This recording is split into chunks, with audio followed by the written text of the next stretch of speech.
This is just to show you how deep this stuff is.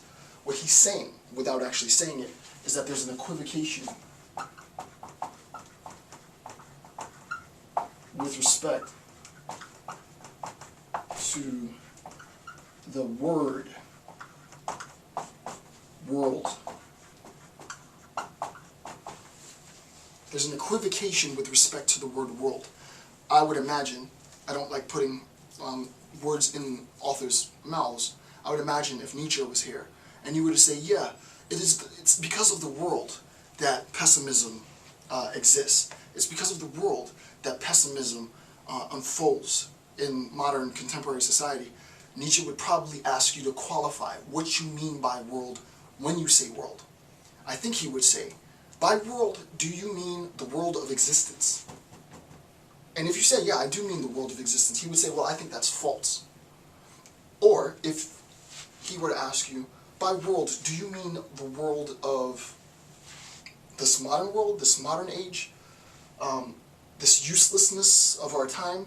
Do you mean world in that sense? And if you said yes, he would say, you know, I probably agree with you, right? So what's important to recognize in this one sentence, right, is what we're unfolding. And this is going to be extremely important. This is going to be profoundly important. This is why I'm spending so much time on this point, is that we cannot equivocate in our use of the word world with respect to a discussion on pessimism.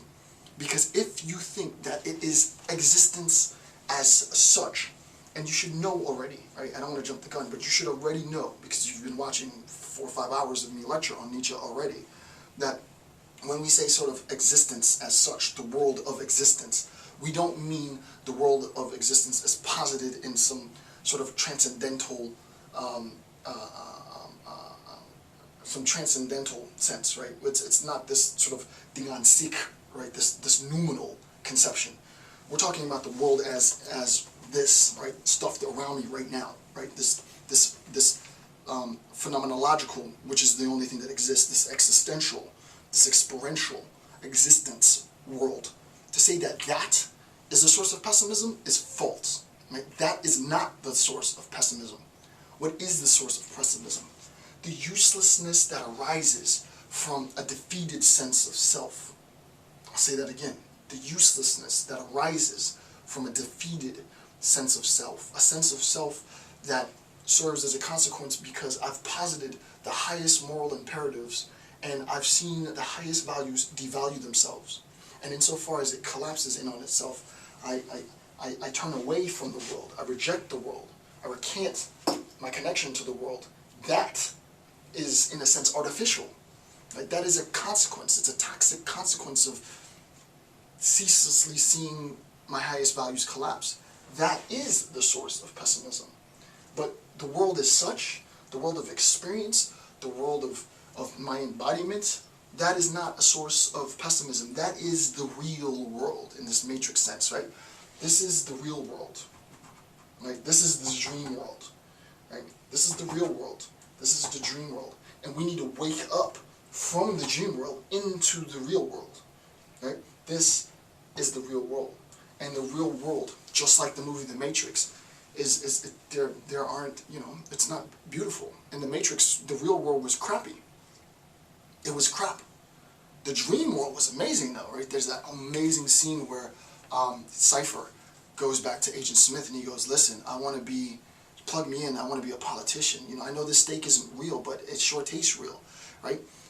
This idea that ignorance is bliss, I want to tune out, is this anti-intellectualism is corrupting. It's devastating. And there's so much packed into this. When we talk about the world, right, I just feel the need to make sure that this is clear, right?